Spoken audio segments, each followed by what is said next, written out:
Meditamos hace poco, en una previa meditación a esta, cómo la resurrección de Cristo con cuerpo glorioso posibilita el que cualquier persona en el mundo entero, a lo largo de toda la historia, pueda tener un encuentro personal con Cristo, una relación personal con Él. Jesús, con ese cuerpo que ya no está sometido al espacio y al tiempo, se encuentra ya presente en todos los sagrarios, en los evangelios, en el pobre, en la comunidad, en los sacramentos, en sus enseñanzas, en el arte cristiano, en fin, hay múltiples lugares donde ese cuerpo, ese Cristo con cuerpo glorioso se encuentra presente. Y cualquiera que se acerque con las adecuadas disposiciones seguramente entablará esa relación personal con Él. En esta segunda meditación vamos a acercarnos a algunos casos concretos, a algunos ejemplos de esto mismo. A personajes más o menos conocidos que han tenido encuentros personales con Cristo, cada uno de una manera o por un cauce distinto. En primer lugar, podemos echar un vistazo a Fyodor Dostoyevsky.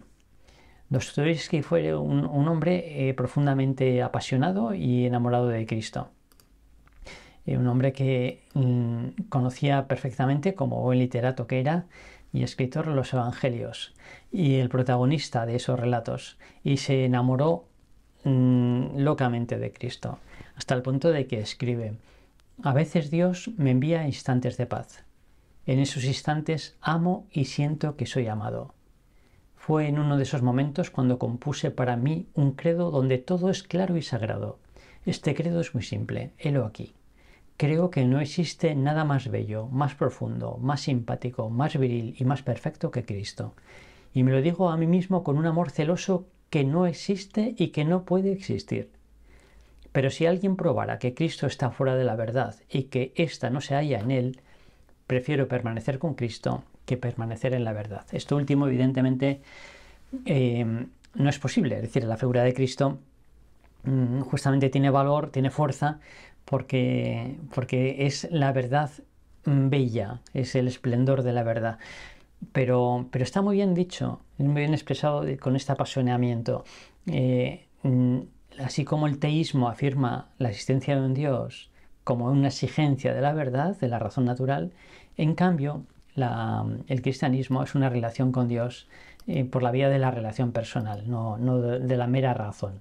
No es suficiente, aunque evidentemente va acompañada. Tatiana Gouricheva fue una mujer que padeció en la represión en la antigua Unión Soviética y fue una conversa. Y después de su conversión a la Iglesia, pues hizo un acercamiento lógicamente a los sacramentos y experimentó la fe en Cristo, sobre todo como experiencia de perdón. Su vida había sido una vida muy errática y tenía una conciencia de culpa muy intensa, y encontró a un Dios misericordioso que se hace hombre y que se acerca a ella para perdonarle. Y narra así la experiencia de su primera confesión. Llegó el momento de la confesión. Me adelanté y besé el Evangelio y la cruz. Experimentando en mi interior sentimientos de congoja y terror, tuve naturalmente miedo de decir que era la primera vez que me confesaba.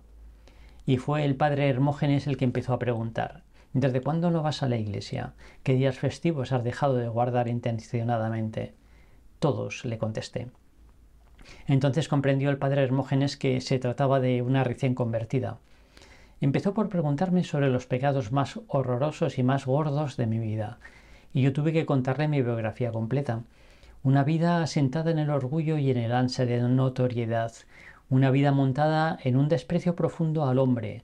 Le hablé de mi afición a la bebida y de mi desbocada vida sexual, de mis desgraciados matrimonios, de los abortos y de mi incapacidad para amar a nadie.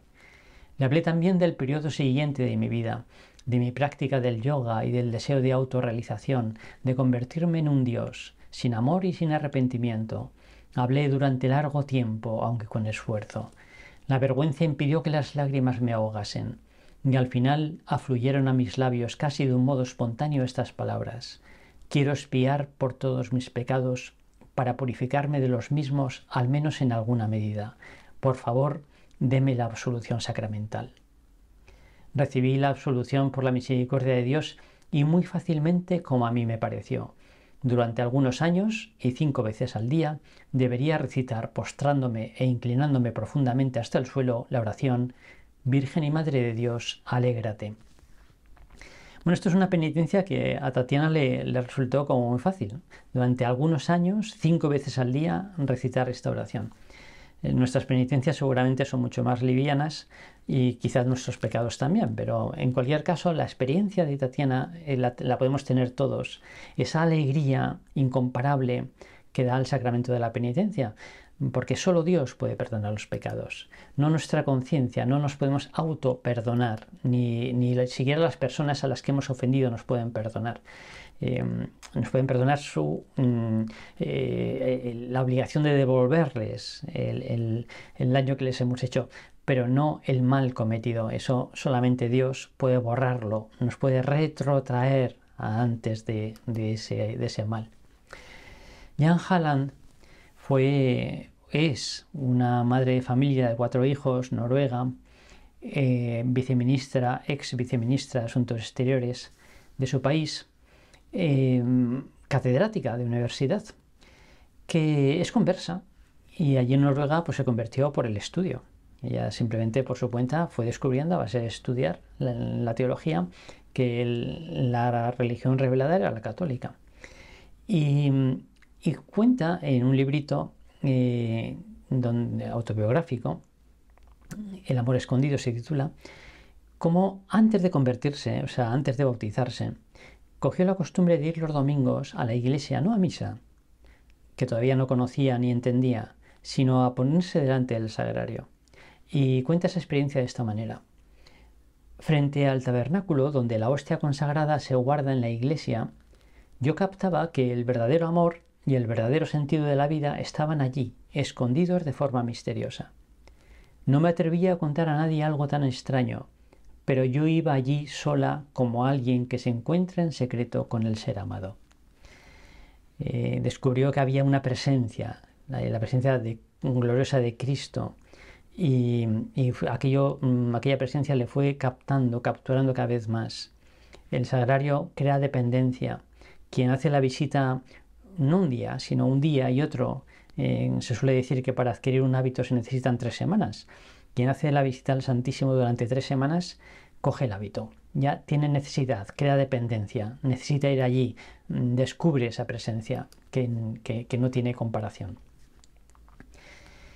Edith Stein es una extraordinaria, es una fenómeno del siglo XX, una mujer judía de raza, aunque atea, filósofa, que tuvo distintas experiencias de Cristo y que le llevaron primero al bautismo y finalmente a ingresar en el Carmelo. La verdad es que ya desde el principio descubrió, siendo adulta, que lo suyo era bautizarse e irse al Carmelo, pero su madre era una judía muy ortodoxa y el disgusto que se llevó simplemente por el bautismo hizo a Edith Stein el ser prudente y esperar a irse al Carmelo más adelante. Dice, las dos cosas juntas hubiesen acabado con su salud, hubiesen matado a mi madre. El caso es que pasó años dando clase de filosofía, hasta que finalmente un día, ante el Santísimo expuesto, tuvo la certeza de que había llegado el momento de ingresar en el Carmelo. Así que fue al pueblo donde vivía su madre, se lo comunicó, estuvo con ella unos días, horribles por cierto, porque su madre se revolvió y no podía aceptarlo. Y el último de esos días, el 12 de octubre, que además era el cumpleaños de Edith Stein, su madre le pidió que le acompañase a ir a sábado a la función del rabino en la sinagoga. Y allí estuvieron. Y a la salida, Edith Stein relata esta conversación con su madre. Su madre le dice, «Fue hermosa la prédica del rabino, ¿verdad?» Ella responde, «Sí». Y su madre, «También los judíos pueden ser piadosos». «Ciertamente, cuando no se ha conocido otra cosa», dijo Edith Stein. Y escribe ella misma que su madre entonces se revolvió exasperada. «¿Por qué lo has conocido tú? No quiero decir nada contra él. Debió de ser un hombre bueno, pero ¿por qué se tuvo por Dios?» Madre e hija tenían claro que les separaba un hombre. no una idea, no una pieza lógica, sino una persona de carne y hueso, en este caso glorioso. Pero alguien, tú, una relación personal. ¿Por qué lo has conocido tú? Esto es ser cristiano. Joseph Ratzinger en distintos momentos ha manifestado que las dos verdades fundamentales o los dos motivos por los que la fe hoy se impone, el cristianismo, la tarjeta de presentación fundamental del cristianismo es la belleza y la santidad, los santos y las obras de arte cristianas. Y en este sentido, respecto a los santos, en un librito titulado Mi vida, donde cuenta, es autobiográfico hasta su ordenación episcopal, después de narrar la muerte de sus padres, siendo prefecto de la Congregación para la Doctrina de la Fe, es decir, el encargado máximo responsable de la fe en la Iglesia, escribe que no conoce razones, argumentos más contundentes de la verdad de la fe que lo que ha visto que esa fe ha producido en sus padres y en otras personas que ha tenido la ocasión de tratar. Pero refiriéndome ya ahora, en cambio, a la belleza, no tanto a la santidad, también en otro librito, después de un concierto de la Pasión de Bach, escribe esta experiencia. Para mí es inolvidable el concierto de Bach que Leonard Bernstein dirigió en Múnich después de la súbita muerte de Karl Richter. Cuando la última nota se extinguió triunfalmente, nos miramos espontáneamente y nos dijimos sencillamente unos a otros: todo aquel que ha escuchado esto sabe que la fe es verdad. En esta obra musical se percibió la fuerza inaudita de una realidad tan actual que sabíamos no ya por deducción lógica, sino por la emoción profunda que nos embriagaba, que esta obra no había podido originarse de la nada, sino que sólo podía haber nacido gracias al poder de la verdad que se hace presente en la inspiración del compositor. Y nos sucede lo mismo cuando dejamos que nos impacte el icono de la Trinidad de Rublev. Bien, la belleza es como un impacto, es una resonancia, es un brillo, un fulgor, que cuando uno se acerca a la obra de arte con la actitud de contemplación y le deja hablar, le da una oportunidad, pone oído, pone atención, entonces le transmite su secreto. Y el arte religioso, el arte cristiano, pues tiene una profundidad, tiene un mensaje incomparable, que no es puramente estético, sino que también es sapiencial y es todavía más, te atrapa el corazón porque es la encarnación artística del amor de Dios, de la entrega de Dios por cada uno. Franz Halix. Franz Halix es un maestro espiritual jesuita húngaro fallecido hace un par de años. Y tiene una vida bastante borrascosa, accidentada, muy interesante, apasionante, pero lo más importante es que es un gran maestro de contemplación. Pero en uno de sus libros cuenta, entre otras, la siguiente anécdota. Yo era profesor de teología y director espiritual en la Universidad de mi orden en Argentina y sufrí una crisis de fe. Eran épocas de grandes cambios durante y después del concilio, a principios de los años 60. Me di cuenta de que ya no podía creer en Dios. Era la sensación de que no existía nada salvo el mundo visible. El concepto de mundo ateo me parecía el único válido. La crisis duró mucho tiempo y yo estaba dispuesto a renunciar a la fe y al sacerdocio. Pasaron 3 años sin que nada cambiara decisivamente en mi forma de pensar. Un hecho aparentemente insignificante me llevó a la pista correcta. En nuestra comunidad vivían más o menos 30 profesores de teología y filosofía. Todos los días tomábamos un café después del almuerzo. Un profesor mayor, ya jubilado, se encargaba de lavar las tazas. Un día protestó enojado porque siempre dejábamos tirada la vajilla y no nos preocupábamos en absoluto de la limpieza.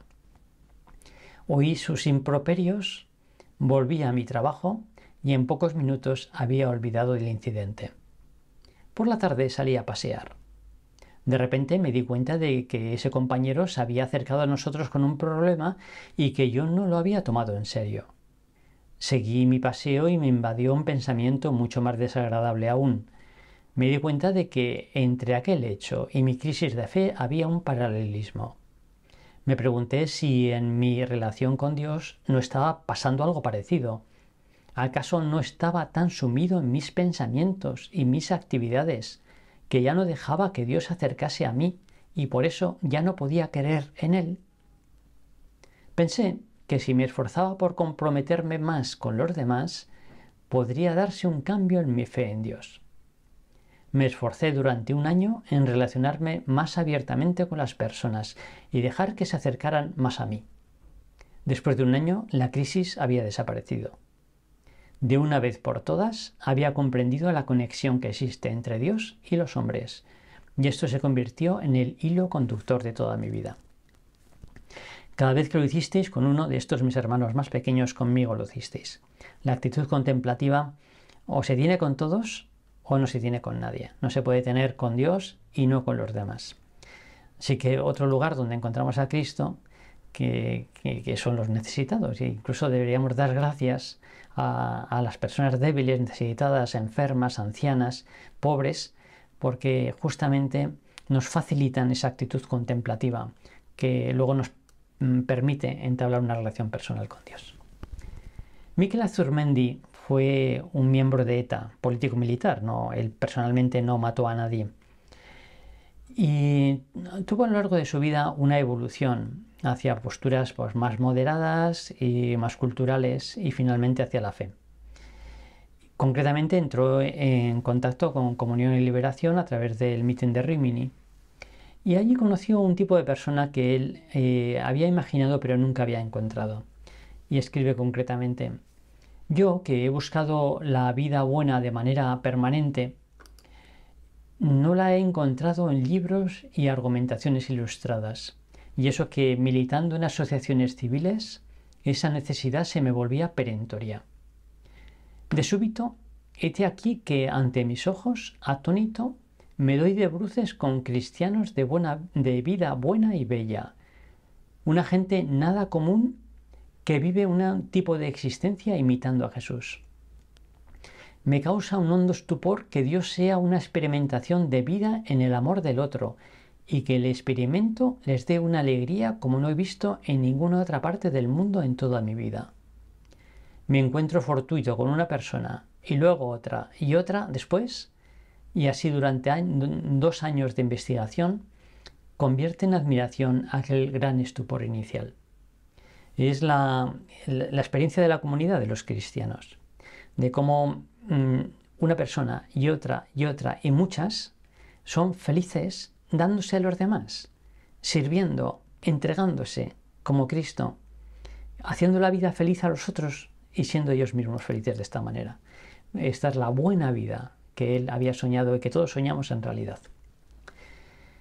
John Foss es el último premio Nobel de literatura. Él también es noruego y es un converso al catolicismo. Y tuvo un proceso de conversión largo, que ha contado en alguna ocasión.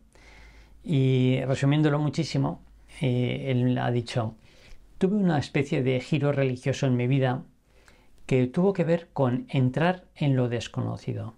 Yo era ateo, pero no me podía explicar lo que pasaba cuando escribía, el arte de escribir, la conciencia de que aquello no es mío, la aparición de otra cosa, de la creatividad artística. Siempre puedes explicar el cerebro de una manera científica, pero no puedes captar en qué consiste esa luz o ese espíritu. A mediados de los 80 fui a misa a una iglesia católica en Borgin y me gustó, hasta el punto de que comencé a asistir a un curso para hacerme católico. Muchos años después decidí entrar en la Iglesia Católica. Muchos años después. Esto es un encuentro con Cristo paulatino, lento, de profundización, de estudio, de confrontación. Esta es otra manera de entrar, pues, quizá más nórdica, más cerebral, más fría, en contacto con Cristo. Estos y otros muchos no son más que ejemplos de en qué consiste una relación personal gloriosa con Cristo, que es lo mismo que decir en qué consiste ser cristiano.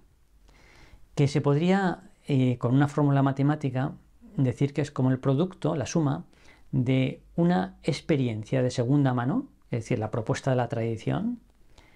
Soy informado de que Dios se ha hecho hombre, nos ha redimido, nos ha salvado y está ahí, al alcance de la mano, en esa iglesia, en ese sagrario, en ese sacramento, en esa enseñanza, en ese evangelio, en esa comunidad, en ese pobre.